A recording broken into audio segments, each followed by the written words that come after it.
એમ કહે છે કે વેદ ભણતા પહેલા તમારામાં વિવેક જાગૃત થાય તો તમે વેદને સાચા અર્થમાં સમજી શકો. તો આ શરીરની વાત કરે છે કે આ શરીરની અંદર હાડકાઓનો જે જથ્થો છે તે માંસથી લીપેલો છે તથા વિષ્ટા વગેરે મળથી ભરેલો છે. તે તેનાથી વિલક્ષણ તથા દેહના સર્વ ધર્મોને જાણનારો આત્મા ઘણા, કેમ કે આપણી ટેવ જ એવી છે કે શરીરની અંદર કઈ પણ તકલીફ થાય એટલે મને તકલીફ થઈ એવું આપણને અનુભવ છે, દરેકનો અનુભવ છે. કેમ કે જન્મ જન્માંતરથી આપણે એ રીતે ટેવાયેલા છીએ. જે વ્યક્તિઓ ધ્યાનમાં બેસતા હોય છે તમે જોજો કે આંખ બંધ કરે એટલે અંધારું તત્વ દેખાય, અંધારું જે છે. તો એવું કેમ? ત્યારે આ લોકો એમ કહે છે કે ધ્યાનની અંદર તમે આગળ જાઓ ત્યાં તમને અત્યંત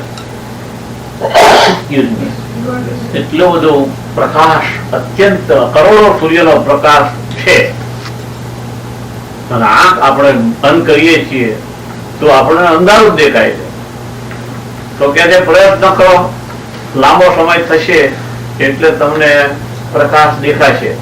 પણ ઘણા તો 2-5 નો 10 વર્ષ સુધી આંખ બંધ કરે ને તો એને અંધારું ધબકાર દેખાય. સિવાય કે એમને મેં ઘણા ધ્યાનના વ્યક્તિઓને બેસાડનારાને જોયા છે. તો એ લોકો શું કરે છે કે તમને કલ્પના કરવાનું છે, દીવાની અનેક જાતના પ્રયોગો ધ્યાન ઉપર થયેલા છે. અને ધ્યાન શબ્દ એવો છે, એવો મિશ્રણ કરી નાખેલો છે કે કોન્ટ્રાડિક્શન લાઈફમાં ઉભું કરી નાખે. કોન્ટ્રાડિક્શન કેવું? જેમ કે પ્રેમ શબ્દને વાપરી નાખ્યો છે. ઉદાસીન શબ્દ એક છે. ઉદાસીન એટલે આપણે માણસ ઉદાસીન થઈ ગયો છે, તદ્દન નિરાશ થઈ ગયો હોય, ડિસઅપોઇન્ટ થઈ ગયો હોય, એવો ભાવ થઈ જાય છે. એમ કહેવાય ધ્યાનમાં બેઠેલો છે એટલે એવું આપણને આંખ બંધ કરી ધ્યાન. હકીકતની અંદર ધ્યાન શબ્દ છે ને એ ખોટો છે.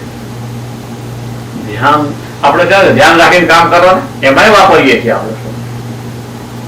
તો એ શબ્દ ત્યાં એકાગ્રતાના રૂપમાં છે કે એમાં, અને બીજો એનો અર્થ બિહાઇન્ડ એ છે કે તમે રસ લો એમાં. કોઈ પણ કામ કરતા હોય એમાં તમે રસ લઈને કામ કરો, એને ધ્યાનની સાથે મિશ્રણ કરી દીધું. તો ધ્યાન ઇઝ નોટ ધેટ. જેમ કે યોગા ક્લાસીસ ની વાત કરે છે, yoga is not the exercise. આ લોકો શરીરના અંગોને અમુક રીતે મુદ્રામાં બેસાડી અને કરે અને એક્સરસાઇઝ કરાવે છે અને પછી તમને ધ્યાનમાં બેસાડતા હોય છે. મેં એવા ઘણી ધ્યાનની શિબિરો જોઈએ છે અને બધું જોઈ લીધું કે આમાં ધ્યાનની ખરેખર તો શું છે કે તમને કલ્પના કરાવે કે તમે ધારો કે એક વસ્તુ છે એના ઉપર તમે મન કેન્દ્રિત કરો છો. એ તદ્દન ખોટી પ્રક્રિયા છે. This is totally beginner. Totally beginner હોય તો એને શરૂઆત જ આમ તો ખોટી કહેવાય. ધ્યાન શબ્દ જ તમને મિસગાઈડ કરે એવો શબ્દ છે. એ ધ્યાન નથી. ખરેખર તો એવું શું કહે છે ખબર છે કે મન, અમુક વસ્તુ શરૂઆતમાં જાણી લેવા જેવી છે કે મન આપણા શરીરની અંદર 7 ચક્રો આવેલા છે એવું કહે છે. યોગી લોકો આપણા જોયા નથી. દરેક પોતાનું તો કોઈને ખબર નહીં પડે જ્યાં સુધી પોતાનું શરીર તો પોતે કેવી રીતે ઉગાડી શકે. પેલા એ જ વાત કરો. શાસ્ત્રનું વચન છે કે દરેક પ્રાણી જે છે જેની અંદર લાઈવ છે, જે વસ્તુ ચેતન શક્તિ જે લાઈવ છે એ દરેકનું જે શરીરનું આવરણ આપેલું છે, પછી મકોડાનું હોય, કીડાનું હોય, માણસનું હોય, હાથીનું હોય, એ છે યુનિટ. જાતિવાચક નામ અને સંજ્ઞાવાચક નામ એવા વિશેષણની અંદર, એ વ્યાકરણની અંદર શબ્દ આવે છે. જાતિ ગાય કીધી એટલે બધી જ ગાય અંદર આવી ગઈ. ખ્યાલ? લાલ ગાય કીધી તો લાલ જેના કલર હોય બધી ગાય આવી ગઈ. એવી રીતે માણસ કીધો તો બધા મનુષ્યો આવી ગયા હોય, પણ બધા માણસ સરખા નથી. બધા માણસ સરખા. નોટ ઓનલી ધેટ, એક મા બાપના દીકરાના બાપના દીકરાની માં એ બધાના શરીર જુદા જુદા, બધાના શરીર. એટલે એવું કહેવાય છે સંજ્ઞાવાચક નામ, એટલે આપણને ઓળખવા માટે જે નામ આપ્યું છે એટલે સંજ્ઞાવાચક નામ કહે છે. કે ભાઈ જશવંતભાઈ કીધા એટલે પર્ટિક્યુલર વ્યક્તિ. એવા 2-3 જશવંતભાઈ ભેગા થયા તો વળી પાછી ગડબડ થઈ જાય. જશવંતભાઈ વ્યાસ કહેવા પડે પાછા, બરોબર? પણ એમાં પાછા 2-4 વ્યાસ ભેગા થઈ ગયા એ જશવંતભાઈ વ્યાસ જ હોય તો પાછી ગડબડ થઈ જાય. તો એમની વાતો કરી શકવામાં સ્પેશિયલાઇઝ વસ્તુ ઊભી કરવી પડે. ઘરમાં બે વ્યક્તિના, એક વહુનું દીકરીનું નામ એક હોય તો ખબર લોકો નામ બદલી નાખે. આ ગડબડ છે, આ તકલીફ છે આપણને. નામથી વાત કરતા હોય તો તમે જસવંતભાઈ કે ભાઈ કયા જસવંતભાઈ તમે વાત કરો છો, અને બેઠા હોય તો ચહેરો બતાવી કેવું પડે ભાઈ આ જસવંતભાઈ. દરેકના ચહેરા જુદા બનાવ્યા છે ભગવાને. આટલી બધી વેરાયટી છે, તો આટલી બધી વિવિધ રૂપતા છે. એની અંદર કહેવાય છે કે દરેક માણસનું શરીર યુનિક છે. યુનિક નો અર્થ માણસ જે સમજતો હોય, જો એને અનુવાદ કરવા જશો તો એ ગડબડ થશે. યુનિક નો અર્થ એ તમે કોઈના જેવા છો જ નહીં. આ તમારું શરીર છે, તમે કોઈના જેવા નથી. તમારા અંદરની નાડીઓથી માંડીને નસો છે, અંદરની આંખની સિસ્ટમ છે, તદ્દન જુદી જ છે. કોઈની એક સરખી નથી. જોવાની દ્રષ્ટિ પણ દરેકની જુદી જુદી છે. સમજવાની કેપેસિટી પણ દરેકની જુદી જુદી બનાવી છે.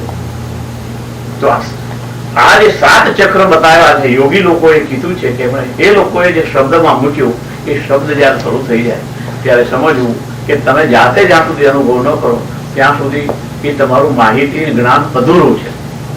એ 7 ચક્ર જયારે આપવામાં આવે છે ત્યારે એક ચક્ર એવું છે કે જે મધ્યમાં છે. 7 ચક્રની અંદર વચ્ચે 3 ઉપર છે, 3 નીચે છે, અને મિડલમાં એક છે. એને કહે છે અનાહત, જે હૃદયની અંદર આવેલું છે. હૃદયના ભાગે એ અનાહત ચક્ર આવેલું છે. હવે એની વિલક્ષણતા કેવી છે? જે વચ્ચે ચક્ર છે એનીથી તમે જો નીચેના ચક્ર તરફ જાઓ એટલે તમારો સંસાર કહેવાય છે. You are living in this world. સંસાર અને સંન્યાસ એ બેનો ફરક જ આટલો છે કે તમે અનાહત ચક્રથી જો ઉપર જવાનો પ્રયત્ન કરો તો તમારો સંન્યાસ શરૂ થઈ ગયો. This is your beginning of that. આ અનાહત ચક્રથી ઉપર જાઓ એટલે તમારું સંન્યાસ સ્ટાર્ટેડ. એના માટે કપડાય નથી બદલવાના હોતા, કશું જ કરવાની નથી હોતું. એ કેવી રીતે થાય છે એ સમજવાનું છે. શંકરાચાર્ય ગમે તે કહેતા હોય કે એને જે કંઈ વર્ણન કર્યું હોય, પણ આપણે પ્રેક્ટિકલી જોવું જોઈએ અને દરેકે પોતાના અનુભવથી જોવું જોઈએ કે આપણે કઈ ગતિ તરફ જઈ રહ્યા છીએ. જેવો તમારી અનાહત ચક્રથી નીચે ગતિ થાય ત્યારે સમજવું કે તમે હજી સંસારમાં છો, તમારો સંસાર ચાલુ છે. પછી કપડા બદલીને તમે સાધુ થયા હોય તો એ સંસાર છે તમારો. તો સંસાર છે અને સંસાર નથી એની ખાતરી ખબર કેવી રીતે પડે? ત્યારે આપણા મનની પરિસ્થિતિ, કેમ કે મનસ્ચક્ર એ અનાહત ચક્રની બાજુમાં જ આવેલું છે, ત્યાં ઇન્ટરફેસ થયા કરે. મનની અંદર આપણને કોઈ પણ બનાવ બનશે ત્યારે આપણે તરત જ મનમાં આપણી ભાષામાં એનો અનુવાદ કરીએ છીએ કે આ ખોટું થયું કહીએ છીએ, અને કઈક થશે કે આ સારું થયું. આ જયારે ભાવ ઉપડે ત્યારે સમજવું કે આપણી ગતિ હજી અનાહત ચક્રથી નીચે છે, હજી આપણો સંસાર છે. That is the first symptom. તમે ગમે તેટલા જ્ઞાનમાં આગળ વધી ગયા હોય, મોટા મોટા લેક્ચરો મારતા હોય, તમારા મનમાં જયારે ભાવ આવે કે એક માણસે ક્રોધ કર્યો એટલે તમને એમ થાય કે આને ક્રોધ કર્યો એ ખોટું થયું, આને બરોબર નથી કર્યું. તમારે એનું તો ગમે તે થવાનું છે, તમારામાં સંસાર ચાલુ છે, તમે હજી સંન્યાસી નથી. સંન્યસ્તનો અર્થ જ એ કે જેને મોક્ષ મેળવી લીધો હોય. સંન્યસ્તનો અર્થ જ એ છે કે સહસ્રારમાં પહોંચેલી વ્યક્તિ જયારે મુક્તિ પામવા માટે આ પ્રયત્ન ઉપર તરફ ગતિ કરી રહી છે, અનાહત થી ઉપર જાય ને ત્યારે જ તમે મોક્ષ પામે છે, મોક્ષ તરફ ગતિ જાય છે. તમે સંન્યાસ લીધો છે એવું ખબર પડે. તો સંન્યાસ લીધો છે એનું લક્ષણ શું? આ તો આપણને સંસારનું લક્ષણ બતાવ્યું કે આપણે સારું ખોટું, તીખું ખારું કરવું, આ મનના જે ભાવો છે એ સંસારના ભાવો છે બધા. તો સંન્યાસના ભાવો કેવા કહેવાય? It's very simple. તમે કોઈ પણ બનાવ બને ત્યારે તમારા ભાવ આવે કે ના, આ જે થવાનું હતું એ જ થયું છે. નિયતિ. ખબર છે? નિયતિ શબ્દ બહુ અદભુત વસ્તુ છે. નિયતિનો અર્થ વિધાતા પણ થાય છે. નિયતિ એટલે ભાગ્ય પણ થાય છે. એના ઉપરથી એક બીજો શબ્દ નીકળેલો છે, ખબર છે? નિયતિ ઉપરથી નિયત શબ્દ નીકળ્યો છે. નિયત એટલે ખબર છે? કોઈ દાનત. ખબર છે ને? તમારી નિયત કેવી છે એ ઉર્દુમાં બોલાય છે, ઉર્દુ ભાષામાં છે. તમારી નિયત કેવી છે એના ઉપર તમારા સ્વભાવનો આધાર છે. તો નિયતિ ઉપરથી નિયત શબ્દ નીકળ્યો. નિયત એટલે દાનત. દાનત એટલે અંદરનો ભાવ. ઘણા માણસનું વર્તન ગમે તેવું હોય પણ એની દાનત અંદર ખોરી હોય છે. કે છે તમારી દાનત ખોરી છે, તો that is નિયત. નિયત શબ્દ છે. હવે જો અંદરનો ભાવ એટલે દરેકને કોઈને પણ તમે કોઈ માણસ મુક્તિ પામેલો છે કે નહીં, it's very difficult. You cannot જજ even. It's beyond anybody's control. એ મુક્તિ પામેલી વ્યક્તિ સામસામે બેઠી હોય ત્યારે બે જણા એક થઈ જાય છે. આપણે એને જજ ન કરી શકીએ. તમે જે વ્યક્તિએ મુક્તિ આ દેહમાં મુક્તિ પામેલી છે એવા તમે 2-4 આંગળીના વેદે ગણે એવા વ્યક્તિના તમે જો નામ આપણે આપીએ તો ધારો કે મહાવીર છે, બુદ્ધ છે, બરોબર છે, કૃષ્ણ છે, તો સ્વયં ભગવાન સ્વરૂપ આપણે કીધા, રામ છે. દરેકની તમે શરીરની પ્રક્રિયાઓ તમે જુઓ. રામ હશે તો અમુક જ સ્વરૂપ તમારી સામે આવશે કે રામ મર્યાદા પુરુષોત્તમ કરીએ સંસારને. કૃષ્ણ હોય તો કે અનેક લીલા એ જલસારી કરેલા તમે પહેલેથી જુઓ. અને મહાવીર જુઓ તો તદ્દન નિર્વસ્ત્ર નાટ્યા જ કરતા. મીરા જુઓ તો એ નાચ્યા જ કરે. પણ જો તમે એના વર્તનને તમારી ભાષામાં તમે જો ટ્રાન્સલેટ કરવા જાઓ, યુ આર રોંગ. ક્યાંય પૂછ્યું કે યોગી લોકો છે, આ મીરા છે એ નાચે તો યોગી નાચે નહીં? જો મુક્તિનું લક્ષણ નાચ હોય તો યોગી લોકો ડાન્સ ન કરતા હોય? ભક્તિ કરે છે જે માણસ, ભજનો મોટા મોટા કેટલા ભગવાનના કીર્તન કરે છે, એ લોકો નરસિંહ મહેતા છે, એ મોક્ષ પામી ગયા. એ બધા એ જ લક્ષણ છે. તો એ નરસિંહ મહેતાની જેમ નાગર થઈને નાચવું હોય તો નાચવું જ પડે મુક્તિ કરવા માટે? કે મહાવીર છે એ નાગર શરીર ઉપર વસ્ત્ર કાઢીને બેસો તો તમે મુક્તિ પામ્યા કહેવાય? એના સિમ્ટમ્સ શું? કેમ કે એટલે એ વેરી ડિફિકલ્ટ. કોઈ પણ વ્યક્તિએ મુક્તિ પામેલી છે એ માણસ એટલાન્ટિસિટી ગમે તેટલા જુગાર રમતો હોય છતાં પણ મુક્ત હોઈ શકે. You never know, you have no right. એ જયારે એટલે કે સંન્યાસની અવસ્થા જયારે મનનો ભાવ એમ થાય કે આ જે કઈ વર્તન કરે છે એ કરવાનું જ હતું, it has to be done. જે કઈ ગોઠવાયેલું છે એ બરોબર છે, એ કોઈ દિવસ ઇન્ટરફિયર નહીં થાય. તમારો મનનો ભાવ કોઈ પણ ક્રિયામાં જયારે ઇન્ટરફિયર ન થાય ત્યારે સમજવું કે તમે ખરો સંન્યાસની દીક્ષા લીધી. સંન્યાસની દીક્ષા લેવાનો અર્થ એ કે તમે આ નિયતિ જે કઈ વાતાવરણ રચેલું છે, જે કઈ કૃત્ય થઈ રહ્યું છે એ પછી એક્સિડન્ટો તો થતા હોય, ફાયર થતું હોય, ઘરો પડી જતા હોય કે વાવાઝોડા થતા હોય. નોટ ઓનલી બીજા ઉપર, તમે ઘણા એ તો દૂરથી લાગે ત્યારે પાછો ભાવ એવો હોય છે જે થાય છે બરોબર થાય છે, પણ જો પોતાના ઉપર આવી પડે ત્યારે જયારે તમારો એક્સિડન્ટ ની અંદર તમારો પગ કપાઈ ગયો then what? ત્યારે તમારા મનનો ભાવ કેવો હોય? એવું કે આ બરોબર ન થયો, તમે જો હજી તમારો સંસાર છે, તમારો સંસાર છે. આટલું જ લક્ષણ છે. બાકી આપણા જન્મ જન્માંતરથી એવા સંસ્કાર છે કે આપણને કંઈ પણ દુઃખ થાય તો મને દુઃખ થયું, મને તકલીફ થઈ, મને સારું લાગે એવું કહીએ છીએ. આ દેહની અંદર થતું હોય છે, ઇફેક્ટ શરીર ઉપર જ થાય છે, છતાં આપણનો મનનો ભાવ એવો છે. ભલે ભાષા માણસ આપણે ઊંચી કક્ષાનું હોય તો ઘણી વાર એમ કે આ શરીરને દુઃખ થયું એવું સારું દેખાડો. એમાં અહંકારની માત્રા હોય. ઘણા ભાષા પેટલી નાખે અને કહે કે ભાઈ તો છે શરીર છે, શરીરને થયું છે, બાકી એનો અંદરનો ભાવ કેવો છે એ એકલો જ જાણતો. પોતાની પ્રગતિ આમાં કોઈ સુપરવાઇઝર નથી કે નો એક્ઝામિનર નથી કે નહીં કોઈ ક્વેશ્ચન પેપર નથી. તમારી ગતિ છે એ તમે જ જાણો છો અને તમારે જ કરવાની છે. એ ગતિ ઉપર જ તમારા પોતાને જ તમારે પોતે જ માર્ક આપવાના છે કે તમે કેટલામાં છો. સંન્યાસ અને સંસાર એ આ રીતેનું જ છે. એટલે જ કીધું છે કે મુક્તનું લક્ષણ શું? સહસ્રારના માણસ પહોંચી ગયેલો હોય ને ત્યારે તદ્દન સ્વચ્છ દર્પણ જેવો બની જાય. દર્પણ જેવો બની જાય. એની સામે બુદ્ધ ભગવાનની સામે પણ કોઈ સુંદર સ્ત્રી નીકળી હતી કે નહીં જોવે એવું નથી, એ જોવે છે. એને એક જોશે અને એ એના મોઢામાંથી નીકળશે કે હા શું રૂપ છે એ પણ કહે છે. એટલે એનો અંદર જે એ પણ અરીસો છે, એ અરીસાની સામે જેવું એ પાત્ર નીકળી ગયું એટલે પાછો અરીસો હતો એવો સામાન્ય સંસારી મનુષ્ય છે, સુંદર સ્ત્રીને જોશે હોય કે આ હા હા શું સરસ રૂપ છે, એ જ શબ્દ વાપરતો હોય છે. પણ એ બેઠો હોય છે ને ત્યારે એને એ જ યાદ આવ્યા કરશે, અરે આવી જો છોકરી મારા નસીબમાં લગ્ન કરવામાં મળી ગઈ તો મારા મને સારું થાય. આ બધા ભાવો પ્લાનિંગ ચાલે. એનો એક દાખલો છે કે બે શિષ્યો હતા બુદ્ધ ભગવાનના. એ નદી પાર કરતા હતા ત્યારે એક સ્ત્રી યંગ છોકરી હતી, એને જવાતું નતું કે ઊંડો બીક લાગતી હતી. એટલે આમાં પેલો એક શિષ્યને કીધું તમે મને જરાક સામે પાર લઈ જાઓ ને. પેલો કે ના ભાઈ અમે તો હરિયળી સ્ત્રીઓ, અમે તો સંન્યાસી છીએ. પેલી ખૂબ કર કરતી હતી. બીજાને એમ થયું એને હવે બેહાડી લઈ ગયા. પેલા એમ થયું કે આ તો અભ્રષ્ટ થઈ ગયો. પેલા તો ઉતારી મૂકીને ચાલતા ગયા, આશ્રમમાં ગયા છે આમે પેલો બબડ કરતો હતો, સાલા તું તો ભ્રષ્ટ થઈ ગયો, આટલી બધી સાધના કરી અને તું સ્ત્રીને આડ્યો આમને તેમ.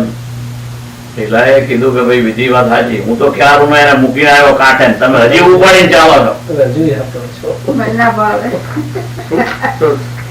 સવાલ એ છે કે તમારી પ્રગતિનો આધાર તમારા પોતાના ઉપર જ છે. એમાં બીજાના કોઈ સર્ટિફિકેટ ઉપર ચાલવાની, કેમ કે બીજાના ઉપર સર્ટિફિકેટ ચાલતા હોય છે ને ત્યારે એ અહંકારની પાછળ છે. એ અહંકાર, કેમ કે આપણી ટેવ જ એવી છે કે આપણને ફેવરેબલી છે એની સાથે આપણે કનેક્શન રાખશું, આપણને ફેવરેબલ નહીં હોય ને એની સાથે આપણે ડિસ્કનેક્ટ કરશું. પણ એનું નામ સંસાર. સંસારનો અર્થ છે. અને મોટા મોટા સાધુઓ આમાં ગોથા થઈ ગયા, યોગીઓ પણ ગોથા હોય. અને કોઈ દિવસ એવું કહેવાય છે કે માણસ ભોગ ભ્રષ્ટ થયો. એને વળી ભ્રષ્ટ થવાનું ક્યાં રહ્યું? માણસ જે જલસા કરતો હોય એનાથી કેટલો નીચે ઉતરવાનો. એટલે એમાં શબ્દ નથી, કેમ કે હિમાલય ઉપર જે ચડતો હોય એને પડવાની તકલીફ ખરી. વખત એક પગ ખોટો પડી ગયો ગમે ત્યાં ખીણમાં પડી જાય. પણ જે મૂળ તળેટીમાં રહેતો હોય એને ક્યાં પડવાનું રહ્યું? જે ધરતી ઉપર બેઠો છે એને પડવાની ભય ક્યાં છે? એટલે ભોગ ભ્રષ્ટ શબ્દ નથી, યોગ ભ્રષ્ટ છે. જે ઉપર ચડતો હોય એને ખાણાની ધાર છે, ગમે ત્યારે એને પાડી દે. તો ઉપર પીડમાં કોણ ચડી શકે? શાંતિથી કોણ ચડી શકે? તો એ કહે છે કે હિમાલય ઉપર જયારે ચડતો હોય ને અહીંથી આપણે પ્લાનિંગ કરો. એક સાદો સીધો દાખલો લો કે આપણે જો કેદારનાથ જવું હોય કે બદ્રીનાથ જવું હોય તો આપણે અમુક માહિતી ભેગી કરીએ કે ભાઈ ત્યાં ઠંડી કેવી છે, કેટલા કપડા લઈ જવાના, કેટલી વસ્તુઓ હારે. અને શોખીન હોય તો દરેકની ચોઈસ બાયનોક્યુલર લઈ લે અને કેમેરા લઈ લે, ફોટા યાદગીરી લે. એટલે ઝીણી વસ્તુઓ આપણે પ્રવાસ માટેની જરૂરી બધી જ લેશું. તમે જોશો કે જેમ જેમ ઉપર ચડતો જશે તેમ એમ એનાથી, કેમ કે હવા પાતળી થતી જાય, એને શરીર હારે લઈ ગઈ હોય ને વસ્તુનું વજન લાગે. પછી એ નક્કી કરે કે હવે તો મારું આગળ લઈ જવાય, આ તો વજન વધતું જાય છે, અહીંથી દેખાય નથી ઉપડાતું. તો એ જે નકામી વસ્તુ છે ને એ ઓછી કરતો જશે. જેમ ઉપર જતો જશે એમ એ ઓછી કરતો જશે. ઓછી કર્યા પછી એક તબક્કો એવો આવશે ને એમ થશે કે આ હાળો વજન, આ તો થેલો એવો વજન વાળો લાગે, નાખી દો, ઘણા મળશે. એમ કરીને એકલો શરીર સાથે જશે. જયારે એકલા શરીર સાથે માણસ જાય ત્યારે ખબર છે કે એક તબક્કો એવો આવશે, સાધનામાં વાત કરું છું, હિમાલય ઉપર જવામાં તો શરીરને ટકાવી રાખશે, પણ જયારે સાધનામાં જશે ને ત્યારે શરીર પણ ભારરૂપ લાગશે. એવા યોગીઓ છે કે જે શરીર વગર શરીરે સાધના ચાલતી હોય છે એને શરીર પણ બોજારૂપ લાગશે. એટલે જીવનમાં આગળ વધવું હોય તો જેટલો બોજો ઓછો એટલો તમારો પ્રવાસ સુખદ. એવું કે જિંદગી એ પ્રવાસ જ છે. એટલે તમે ક્યાંય પણ યાત્રાએ જાઓ તો તમે ઓછામાં ઓછી વસ્તુઓ જો તમે ચલાવી શકતા હોય, ઓછામાં ઓછી વસ્તુઓ છે તો તમારો યાત્રા પ્રવાસ સુખદ રહેશે. બધી જ વસ્તુ આના વગર ચાલશે નહીં. લોકો યાત્રામાં નીકળે છે ત્યારે 4-5 જાતના અથાણા લઈને નીકળે, 4-5 જાતના ભાતા બનાવી નીકળે છે કે હાલું આવું તો ખાવાનું જોઈએ તો મજા ના આવે. એટલે આવા બોજા સાથે લઈને ફરનારા માણસોનો પ્રવાસ છે ને દુઃખદ થાય છે. એ જેનો પ્રવાસ એટલે જિંદગીનો પ્રવાસ જો સુખદ કરવો હોય અને ખરેખર ધારેલા સ્થાને પહોંચવું હોય તો સહેજ પણ બોજો ન હોય કે મનમાં કે શરીર ઉપર, તો તમે પહોંચી શકો. એટલે કે છે કે સંસાર અને સંન્યાસની વ્યાખ્યા આપી છે. ત્યારે કહે છે કે જે દેહની અંદર હાડકાઓનો જથ્થો છે તે માંસથી લીપેલો તથા વિષ્ટા વગેરે મોંથી ભરેલો છે અને તે તેનાથી વિલક્ષણ એવા દેહના સર્વ ધર્મોને જાણનારો આત્મા એ દેહ કેમ બની શકે? ગુરુ પોતાના શિષ્યને સમજાવે છે કે તને જન્મ જન્માંતરથી આ ટેવ પડી ગયેલી છે એટલે તું દેહને આત્મા માની બેઠો છે. કેમ કે આત્મા શબ્દ એટલો બધો ચવાઈ ગયેલો છે કે બધા આત્માની વાતો કરનારા થઈ ગયા છે, બધા બ્રહ્મની વાતો કરનારા થઈ ગયા છે. પરંતુ ગુરુ હવે આ તો પુસ્તક આપણી સામે આવે ને, જે શબ્દ લખ્યો એ આપણે વાંચવો જ પડે, એટલે છૂટકો જ નહીં. ક્યાંય ઉપર નથી વાંચ્યો. જો એનો વિલક્ષણ શલ્ય રાશિ માંસલિપ્તો મલપૂર્ણોથી કસ્મલ કથમ ભવે દયમ વેદતા સ્વયં એ તદ વિલક્ષણ. ક્યાંય આત્મા શબ્દ એમણે દેખાડ્યો નથી. કેમ કે અમને ખબર ધ્યાન ઘડીએ ઘડીએ આત્મા શબ્દ પણ તો બીજાની વેલ્યુ ઓછી થઈ જાય. છોકરી સાથે તમે બહુ વધારે વખત ક્લોઝ થઈ જાઓ ને પછી તમારી વેલ્યુ ઓછી થઈ જાય કે ઠીક છે તો ઘરનો જ છે, કોઈના પણ ઘરના થઈ જવું ને એ જોખમી હો. તમને માનની ઈચ્છા હોય તો ક્લોઝનેસ ન રાખો, થોડું અંતર રાખશો તો કોક વખત તમે મુલાકાત લો તો તમને ટ્રીટમેન્ટ આવી મળે. રોજે રોજ જો તમે જવા વાળા હોય ને તો એ જ્યાં વાયને ખોલીને આવે છે એવું ફેર પડે. એટલે જે શબ્દનો વારંવાર ઉપયોગ થાય છે ત્યારે એનો જે રહસ્ય હોય છે એના ઉપર પડદો ચડી જાય છે એવું કહે છે. 159 કહે છે કે મૂળ બુદ્ધિ મનુષ્ય. મૂળ બુદ્ધિ મનુષ્ય એટલે શું? મૂળ બુદ્ધિ કોની કહેવાય? બુદ્ધિ વગર તો નથી કહેતા, એ અજ્ઞાની પણ નથી કહેતા. મૂળ બુદ્ધિ એટલે જે વસ્તુ જેવા સ્વરૂપમાં હોય એવા સ્વરૂપમાં જે ન સમજી શકે એને મૂળ બુદ્ધિ કહે. એ મનુષ્ય ચામડી, માંસ, મેદ, હાડકા તથા મળના સમૂહરૂપ દેહમાં હું બુદ્ધિ કરે છે, જયારે વિચારશીલ પરમ અર્થરૂપ સ્વ સ્વરૂપને વિલક્ષણ માને છે. જે વ્યક્તિને એમ હોય કે શાસ્ત્ર ખોટા નહીં હોય, કેમ કે પોતાનું શરીર તો ઉગાડીને કોઈ જોઈ શકતું નથી. બીજાના શરીરના હાડકા શરીર બીજાએ જે વર્ણન કરેલું હોય એના ઉપરથી આપણે માનીએ કે આ ચામડીની નીચે લોહી વહે છે, ઓરું વહે છે, અનેક જાતના રસો વહન કરે છે, કેવી રીતે પચે છે એ આપણને ખબર ન હોય. એ તો આ લોકોએ શોધ કરીને બીજાના ગતિથી માપી હોય ત્યારે ખબર પડે. અને એ એમને જે કરનારાને પોતાના શરીરની ખબર પડે, બીજાના શરીરથી જ ખબર પડે. તો વિચારશીલ વ્યક્તિ આપણને માણસને એમ થાય કે કઈક એવી વસ્તુ છે, કેમ કે આપણને શું છે પ્રેક્ટિકલી ખબર પડે છે કે આપણે જયારે કોઈનું મરણ થાય છે ત્યારે આપણને મનમાં કદી એવું નથી કે હા મારે ગમે તેને આંખ બંધ થઈ જશે એવો વિચાર જ નથી આવતો. એવો વિચાર જ નથી આવતો. આપણે તો શું ઉતાવળ છે, આપણું હજી તો શરીર સારું છે, ક્યાંય તકલીફ નથી. જવાનું છે એ યાદ કોઈ નહીં કરે, સતત કોઈ યાદ કરે તો ફેરફાર થઈ જાય. નથી કરતું આપણે તો આપણે એને મોટી બુદ્ધિ કહે. એના ઉપર શું છે પડદો પડેલો ખૂબ વાપરો ને જયારે એનો અર્થોનું રહસ્ય ઉપર પડદો પડી જાય એટલે આને તો મસાણમાં કેટલી વાર જતા હોય લોકો, કોઈ બદલી નથી જતા લોકો. એ યુઝ ટુ થઈ ગયા છે. અહીંયા સેમેટરીની અંદર લોકો એમ્પ્લોયી હોય જે નો લોકો મળદાને દાટતા પણ છે, મળદાને બાળતા પણ છે. એ લોકોના જીવનમાં કાંઈ ફેરફાર થતો એ લોકો તો સર્વાઈવલ કહે છે, આમાંથી પૈસા મળે, નોકરી મળે, તમારી પોતાના શરીર ઉપર કદી કોઈ વિચાર નહીં કરે, કદી એ વિચાર નથી આવતો. આપણી પાસે અત્યારે આપણે દૂર છીએ એટલે આપણે જો નોકરી મળે તો આપણા મન એવાય થઈ જાય. અત્યારે આપણા મન કે છે એવું કેવી રીતે કહી શકાય કે આપણને અસર થાય છે? આપણને આ અસર થાય છે તો આ ફળે માણસની આખી જિંદગી બદલી જાય, પણ નથી થતી અસર. એ સહેજે અસર નથી થતી. આપણે એ પાછા ઘરેડમાં પડી જતા હોઈએ છીએ અને એ ઘરેડમાં પડી અને વખત આવે ત્યારે એટલું બધું મોડું થઈ ગયું હોય છે. આપણે વી ઓલવેઝ બીકમ લેટ. એટલા માટે આપણે જીવનને લગતી કોઈ પણ વસ્તુની અંદર આપણે હંમેશા લેટ જ હોય છે. એટલે તો રિટાયરમેન્ટની અંદર લોકો વિચાર કરે છે કે આ બધું કામ તો રિટાયરમેન્ટનું. એટલે આપણે આંખ કદી ઉઘડે છે, આ બધું વાંચતા હોઈએ છીએ છતાં એના ઉપર રહસ્ય જે છે આપણા શરીર જીવન ઉપર જે રહસ્ય છે એના ઉપર પડદો એટલે આપણું જીવન બદલાય નહીં. 160 કહે છે દેહો મિત્યેવ જડસ્ય બુદ્ધિ દેહે જ જીવે વિદુષત્વહુંધિ વિવેક વિજ્ઞાન વતો મહાત્મનો બ્રહ્મા મિત્યેવ મતિ સદાત્મની. જડ મનુષ્ય હું દેહ છું એમ માને છે. સામાન્ય બુદ્ધિશાળી દેહ અને જીવ એ બંને હું છું એમ માને છે. અને વિવેક વિજ્ઞાન યુક્ત મનુષ્ય હું પોતે આત્મ સ્વરૂપ છું એવી માન્યતા છે. 3 પ્રકારના માણસો બતાવ્યા. હવે જળ મનુષ્ય હું દેહ છું એમ માને છે. આ 3 પ્રકારના મનુષ્યની આરોપિત એક જ માણસમાં હોય. કેમ કે સંયોગો વસાત આપણી ઇન્દ્રિયો ઘણી વખત વન સાઇડેડ થઈ જાય. તમે જોજો, આપણને સખત ચોટ વાગી છે ને તો તે વખતે આપણે જળ મનુષ્ય જેવા જ બની જઈએ. બહુ વાગ્યો રાડો કેટલી પાડીએ, સખત તાવ આવ્યો. તમે જોજો, મનુષ્ય જળ નહીં, એની બુદ્ધિ ઉપર એવું આવરણ જ આવી જતું હોય છે. એ સમય એને બીજો વિચાર જ ના આવે.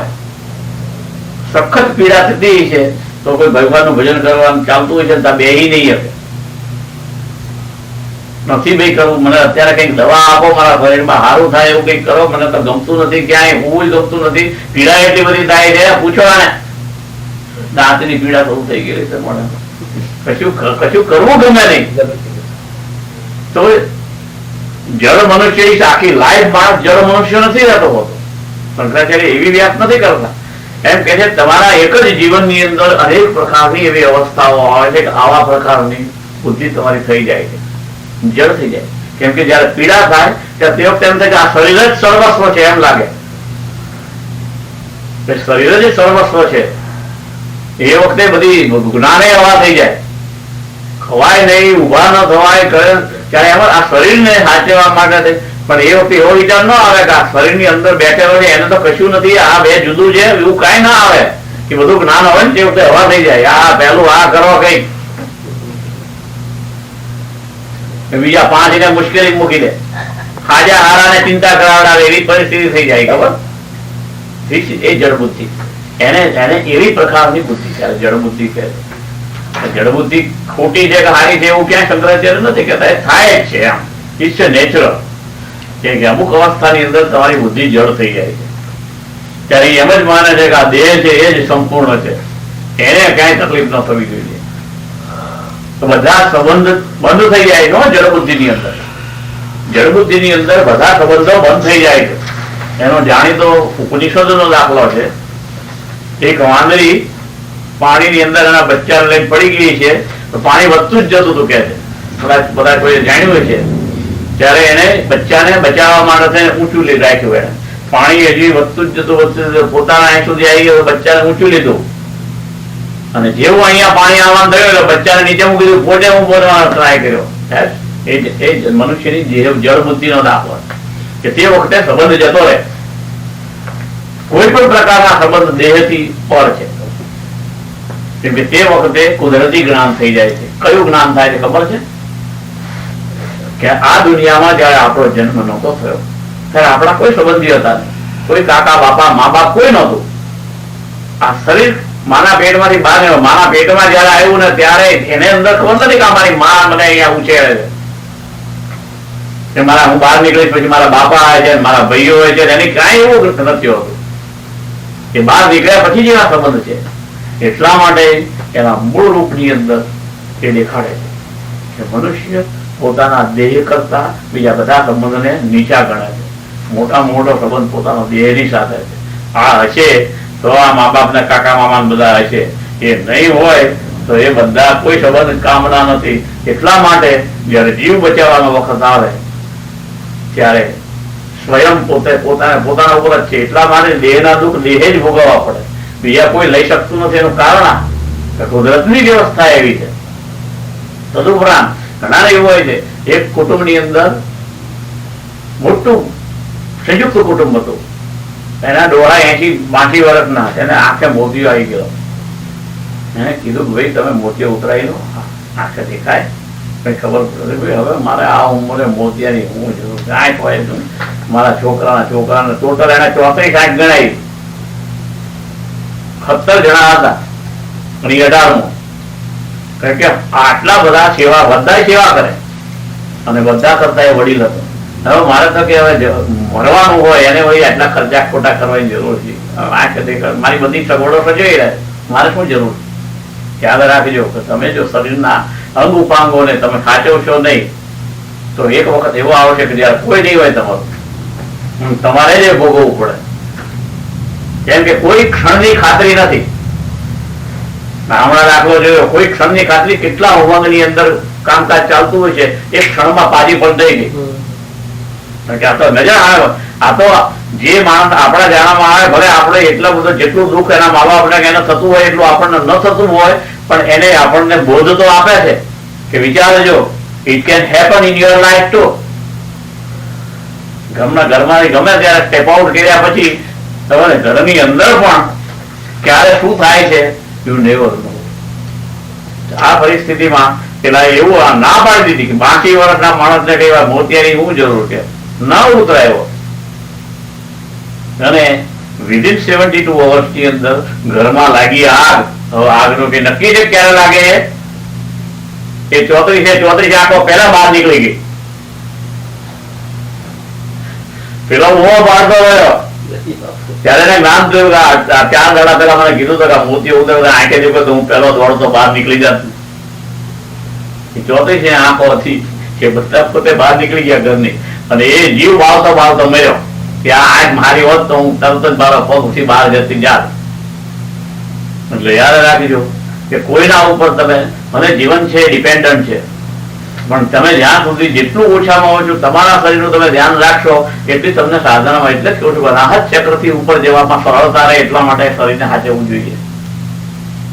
તમે એ શરીર સાચવશો તો અનાહત ચક્રથી તમે એ લેવા આવશે તો તમને સંન્યાસની અસર દેખાય છે. સંન્યાસનો અર્થ જ એ વધુ ભોગવતા હોય છે, પણ છતાં એના મનના ભાવ ઉપર આખી જિંદગી ટકાયેલી છે. જળ મનુષ્ય હું દેહ છું એમ માને છે. સામાન્ય બુદ્ધિશાળી હોય, કોમન સેન્સ વાળો હોય, જે ખરેખર બુદ્ધિનો ઉપયોગ થોડો ઘણો કરતો હોય, એને એમ થાય કે દેહ અને જીવ બંને હું જ છું, હું અંદર રહું છું એટલે મને દુઃખ થાય જ ને. એવી આર્ગ્યુમેન્ટ કરતા હોય છે. દુઃખ તો થાય, કોઈ હોય મોટો કાંટો લાગી ગયો હોય તો હું અંદર દેહમાં રહું છું એટલે મને દુઃખ થાય ને. એટલે દેહ હું છું અને હું છું, બે માંથી એકે વગર મારે ચાલે નહીં, એવું કોમન સેન્સ વાળા માને છે. જયારે વિવેક વાળી વ્યક્તિ હોય તો એ એમ જ કહે છે કે આ દેહ નથી, હું પોતે જ આત્મ સ્વરૂપ છું. જે હુંકાર બોલે છે એ વસ્તુ જુદી છે. બોલવા ખાતર નહીં પણ અનુભવવા ખાતર. બોલવા ખાતર તો ઘણા પંડિત બની ગયા હોય તો સંસ્કૃતની ભાષામાં કહે કે આ બધા દેહના દુઃખ દેહ ભોગવે છે, મારે શું લેવા દેવા, એ બધું બોલે. શું એકલો વાય કરતો હોય, એને ખબર પડે કે આ દુઃખ તો થાય જ, પીડા તો થાય જ. અત્રાત્મ બુદ્ધિ ત્યજમુઢ બુદ્ધિ. હવે ગુરુ શિષ્યને કહે છે કે આ ઉપર જે તને વર્ણન કર્યું એ પ્રમાણે અત્ર આત્મ બુદ્ધિ, આવા પ્રકારની બુદ્ધિ જે છે ત્યજમૂઢ બુદ્ધિ, સંમાસ મેદો પુરીશ આસૌ સર્વાત્મની બ્રહ્મણી નિર્વિકલ્પે પુરુષ શાંતિ પરમામ ભજસ્વ. વિવેક દર્શનમાં જેમ જેમ આગળ જતા જાય છે તેમ એમ ગુરુ એને એવી જ અવસ્થામાં મૂકવાનો પ્રયત્ન કરે છે. કેમ કે શરૂઆતની અંદર આના જે 158 સુધીના શ્લોકો જે આવી ગયા છે તેમાં જે નિયમિત આવે છે એમને તો ખબર છે કે કેવી રીતે બિગિનિંગ કર્યું હતું, શિષ્ય કેવી અવસ્થામાં ગુરુ પાસે આવ્યો હતો, કેટલી મહેનત કરીને, કેટલા યોગા ક્લાસીસ એને કર્યા છે, કેટલે ઠેકાણે સાધના કરી હતી. He was a ready student. તે સીધો કોઈ સંસારી નથી ગયો એની પાસે, એને ખૂબ સાધના કર્યા પછી જયારે એને પ્રશ્ન થયો તો આપણે તો હજી સંસારમાં છીએ, આપણે તો એવી સાધના નથી કરી. એ સાધના કર્યા પછી તમને જયારે પ્રશ્નો થાય ત્યારે સાચા પ્રશ્નો થાય. અત્યારે જે પ્રશ્નો થાય એ બીજાના પ્રશ્નો છે એમ સમજવું. આપણા પ્રશ્નો તો આપણને એ સમયે થાય કે જયારે આપણે આ શિષ્યની જેમ પૂરેપૂરી સાધના કરેલી હોય ત્યારે એવા તબક્કે આવે કે હવે શું કરવું, તે વખતે ગુરુની જરૂર પડે. એટલે એ ગુરુ, એ શિષ્ય એવી અવસ્થામાં એને અષ્ટાંગ યોગ કરીને આવેલો છે. એને કેટલી સાધના કરે છે, 12 વર્ષની પૂરી સાધના કર્યા પછી એને જયારે સંશય થયો એટલે ગુરુ પાસે આવે છે. એટલે ગુરુએ એને બધી વ્યવસ્થા કરી છે. તો એ આટલી બધી સાધના કર્યા પછી એના પ્રશ્ન કેમ હોય એવું નથી, બધાને હોય છે. એટલા માટે ગુરુ કહે છે કે માટે હે મૂળ બુદ્ધિ વાળા. મૂળ શબ્દનો અર્થ તમને ખબર છે, મૂળ બુદ્ધિ કોને કહેવાય, જે ખરા અર્થમાં ન સમજતો હોય કે આ ચામડી, માંસ, મેદ, હાડકા અને વિષ્ટાના સમૂહરૂપ દેહમાં આત્મબુદ્ધિનો તું ત્યાગ કર. અને સર્વના આત્મારૂપ બ્રહ્મમાં તું આત્મબુદ્ધિ કર અને ત્યાંથી તને ઉત્કૃષ્ટ શાંતિનો અનુભવ થશે. સાંભળવામાં બહુ સહેલું લાગે. It's not that easy. It's not that easy. કેમ કે આપણે જે કરીએ છીએ સત્સંગનો અર્થ છે કે એકલું વાંચી જવાનું નહીં, એને ઊંડાણથી જુઓ તમે તો ઇટ્સ નોટ ધેટ ઇઝી. તમે એવી અવસ્થામાં તમે મુકાવો ત્યારે તમારી ત્યાં થાય છે પરીક્ષા. કેમ કે ટેસ્ટિંગ તો દરેક જગ્યાએ થવાનું. એ પછી પરીક્ષાની તૈયારી કરે કે ન કરતો હોય, પરીક્ષાની તૈયારી કરતો હોય કે ન કરતો હોય, આપણી ડગલે ને ડગલે આપણી પરીક્ષાઓ થઈ જ રહી હોય છે.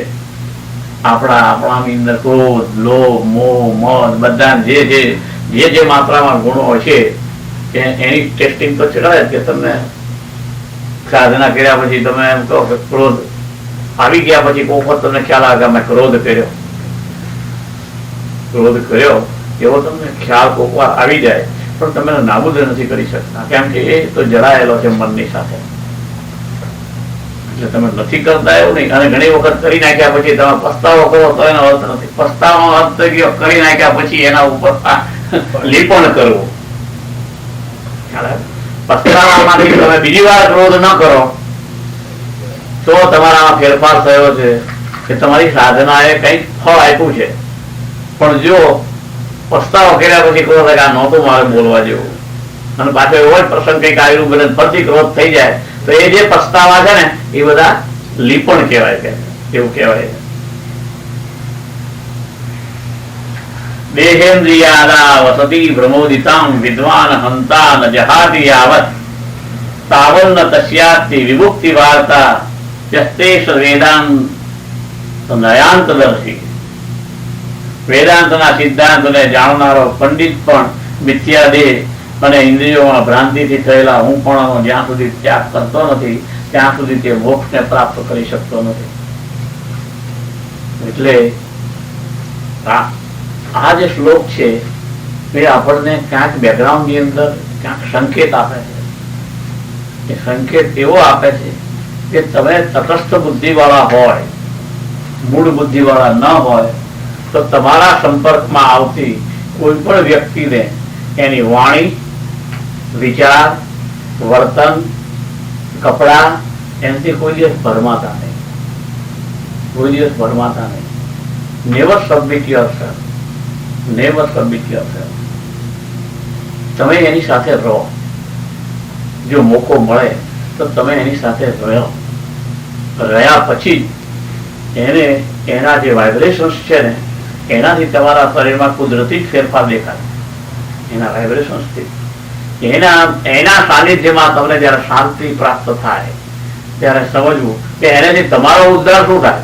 તમને શાંતિના કિરણો મળે છે, પણ તમારા પ્રયત્નો તો તમને જે કઈ જ્ઞાન છે એનાથી પ્રયત્નો તો તમારે જ કરવાનો છે. એમાં એ કઈ ગુરુ કશું કરવાનું નથી. એટલે ગમે તેવો વેદાંતનો જાણકાર હોય, ગમે તેટલા પુસ્તકો વાંચ્યા હોય, ગમે તેટલા સાધુ સંન્યાસીઓ સાથે એને રહીને સાધના કરેલી હોય, પણ છતાંય જ્યાં સુધી આ દેહ અને ઇન્દ્રિયો જે ભ્રાંતિથી થયેલા હું પણ એને જ્યાં સુધી એ છોડતો નથી, ત્યાગ કરતો નથી, ત્યાં સુધી એને મોક્ષ ન મળે. સ્વર્ગ મળે, મોક્ષ ન મળે. સંકેત મેચ ક્યાં થાય ખબર છે? પાંડવો તમામ યુદ્ધ પૂરું થયા પછી પાંચેય પાંડવો દ્રૌપદીની સાથે બધા હિમાલય ઉપર ગયા હતા. મહાભારતનો કોઈને ખ્યાલ હોય તો આવું છે. છેક સુધી ગયા હતા. વારાફરતી બધા પોતપોતાના કર્મ પ્રમાણે દેહ મુખમાં માંડ્યા. છેલ્લે યુધિષ્ઠિર બચ્યા હતા અને એનો કુતરો બેઠ્યો હતો. એક કૂતરો હતો એ બેઠ્યો હતો. જયારે સ્વર્ગમાંથી વિમાન આવ્યું ત્યારે પેલા વિમાન ચલાવનારા એના ડ્રાઈવરે કીધું કે ભાઈ આ કૂતરો નહીં આવે, ઇટ્સ નોટ એલાઉડ, પ્રોહિબિટેડ પ્રાણી છે, તમારે આવું હોય તો. યુધિષ્ઠિરે કીધું કૂતરાને છોડીને હું ન આવું, કેમ કે અત્યાર સુધી એના સાથ આપ્યો છે એટલે હું એને છોડીને ના આવું. ખૂબ હોંશાથી થાય છે ત્યારે કૂતરાને લે. એ કૂતરા પોતે ઇન્દ્ર જ હતો. ઇન્દ્ર એની પરીક્ષા કરવા માટે ત્યાં આવ્યા. એ જે કથા છે એ કથાઓનો રહસ્ય શું? યુધિષ્ઠિર કૂતરાને છોડવા નહોતા માંગતા. એટલે એનો અર્થ શું થયો એ ત્યાગ કરવાનો માંગતા છે. એ દેહ બુદ્ધિ છે, એ સંબંધની બુદ્ધિ છે. જો એનામાં આપણે હમણાં જે વાત કરી સંન્યાસ અને સંસારની, એવી જો એનામાં બુદ્ધિ હોય તો જે નિયતિએ નક્કી કર્યું છે એમાં હું કાંઈ ખલેલ ન કરી શકું. એ લોકોના રૂલ્સ છે, એ લોકોના રૂલ્સ પ્રમાણે એ પ્રમાણે ચાલે. એને ના પાડી દીધી એટલે કૂતરાને લેવો પડ્યો. ઇન્દ્ર એ ઇન્દ્રિય એટલેનું મન, એ મન એને સ્વર્ગ મળ્યો, યુધિષ્ઠિરને એને મોક્ષ ન મળ્યો. યુધિષ્ઠિરને સ્વર્ગ મળ્યો કૂતરા સાથે. તમારા મન સાથે તમને સ્વર્ગ મળે, પણ મનનો ત્યાગ કરવા તમે તૈયાર ન હોય તો તમને મોક્ષ ન મળે. ત્યારે મોક્ષની કેટલી બધી એની વેલ્યુ હશે, ત્યારે એ મોક્ષના આટલા ગુણગાન ગવાય છે.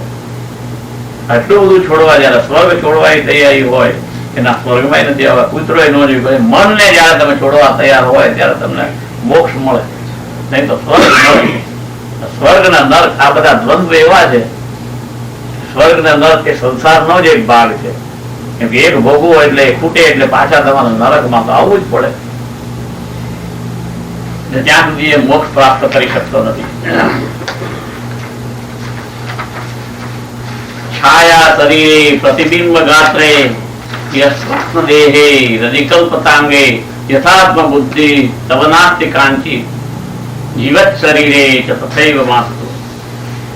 જળમાં પડેલા શરીરના પ્રતિબિંબ સ્વપ્નમાં જોયેલા શરીરમાં આત્મબુદ્ધિ થતી નથી. શિષ્યને સમજાવે. આ બધાના અનુભવમાં, બધાના અનુભવમાં છે.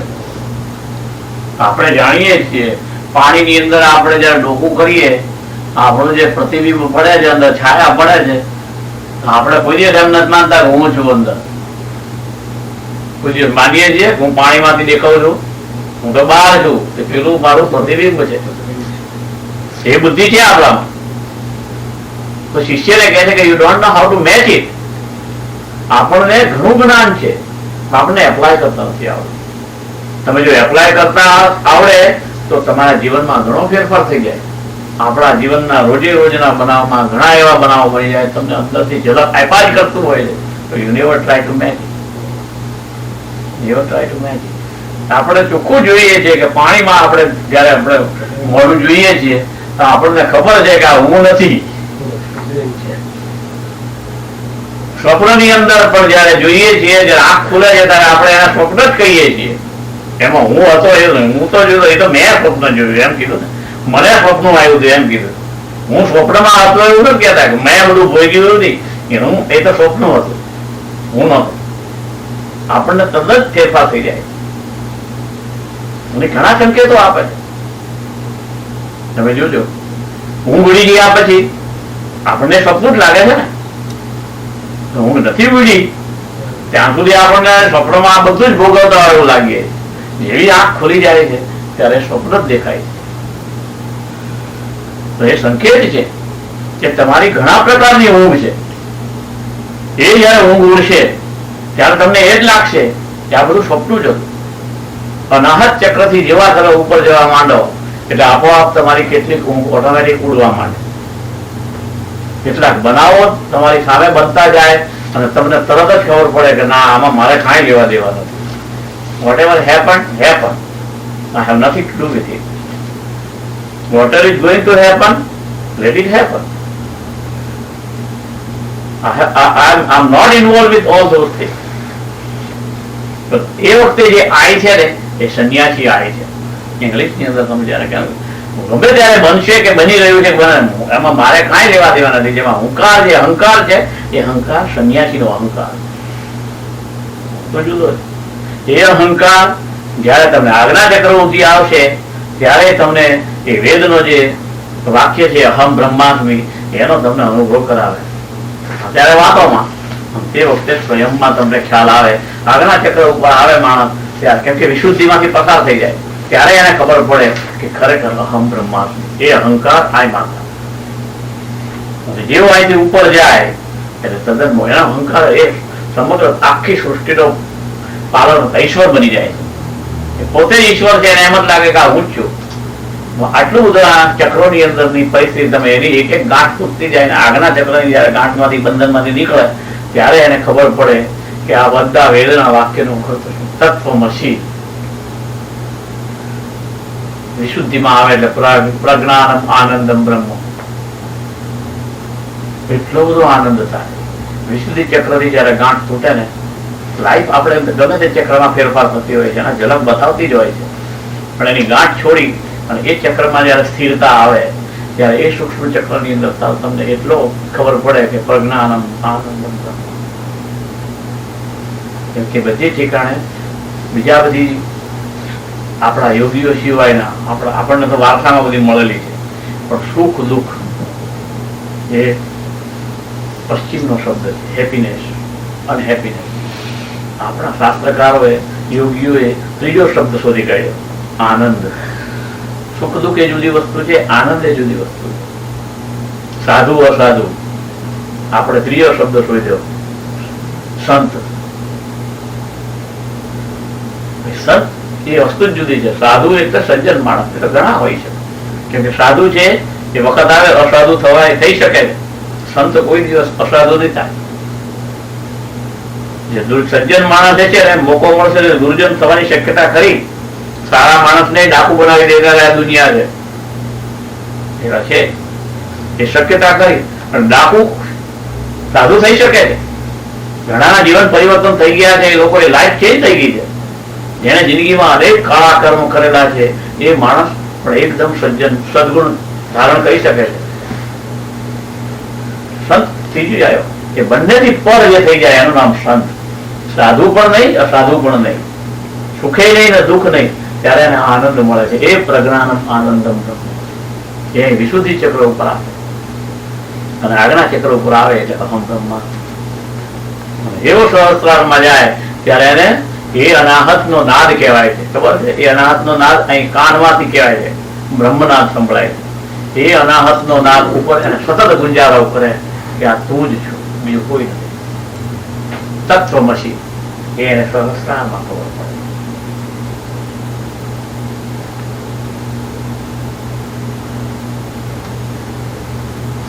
તો જળમાં પડેલા શરીરના પ્રતિબિંબ તથા સ્વપ્નમાં જોયેલા શરીરમાં આત્મબુદ્ધિ થતી નથી, એમ તને તારા સ્થૂળ દેહમાં આત્મબુદ્ધિ ન થાવ.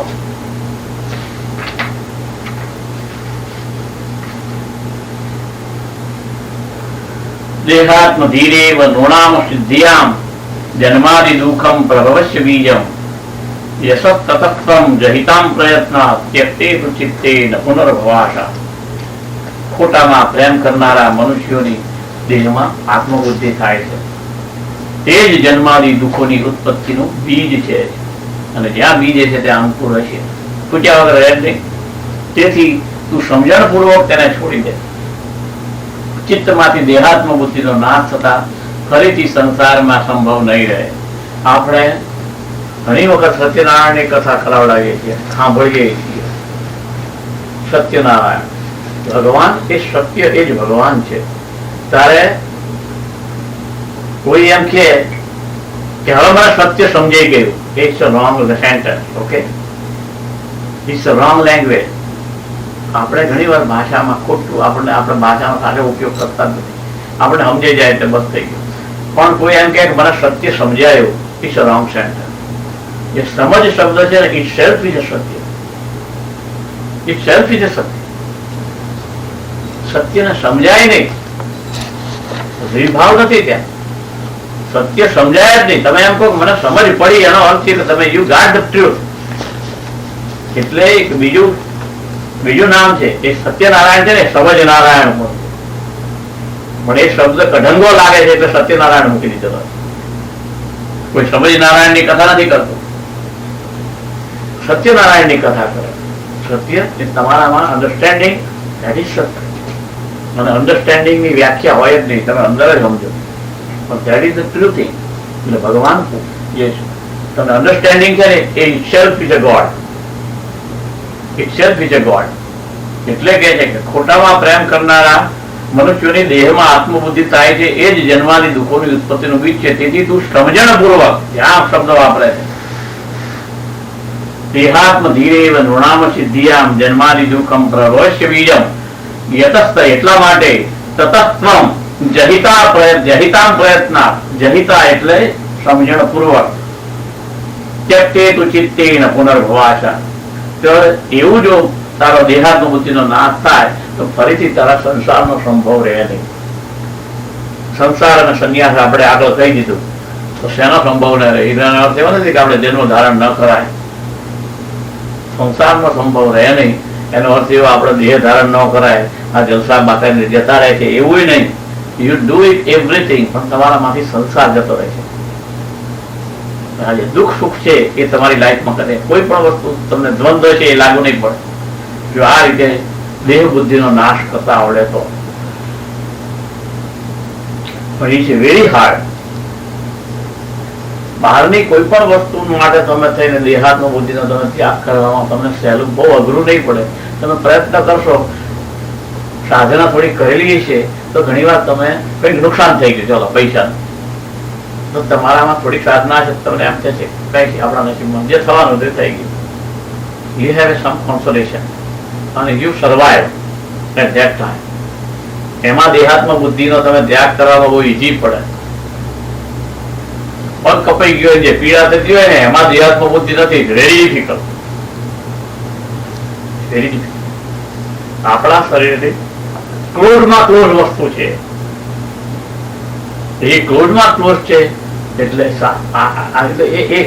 લાસ્ટ પોઈન્ટ છે. તમારા આ શરીરમાંથી દેહની બુદ્ધિનો નાશ કરવો ઇટ્સ વેરી ડિફિકલ્ટ. એમાં સાધનાની જરૂર છે, જોરદાર સાધના જોઈએ, બાકી એ શક્ય નથી. તમને પીડા ન થાય એવું તો તમે કહી શકો ને. પીડાનો દેહ બુદ્ધિ હોય તો જ પીડા થાય, ને તો પીડા થાય જ નહીં. તમે એમ કહો કે અંદરનો રહેનારો ને હું જુદો છું એવું જો તમે સાક્ષાત અનુભવ કરી શકતા હોય તો જ તમે દેહ સુધી આવે. બાકી બહારની ગમે તેટલું નુકસાન થાય તમે એટલી કેપેસિટી મેળવી શકો તમારી કે કઈ વાંધો નહીં, હું શું લઈને આવ્યો તમારે એકલો જ આવ્યો હતો, એકલો જ. એવા ઘણા માણસો છે જેના કરોડોનું નુકસાન થઈ ગયું. એટલે રૂપિયા પૈસામાં નુકસાન થાય, માણસની તમારા સગા સંબંધીઓમાંથી નુકસાન થઈ જાય તો તમે સ્વયં બુદ્ધિ ઓલસો ડિફિકલ્ટ.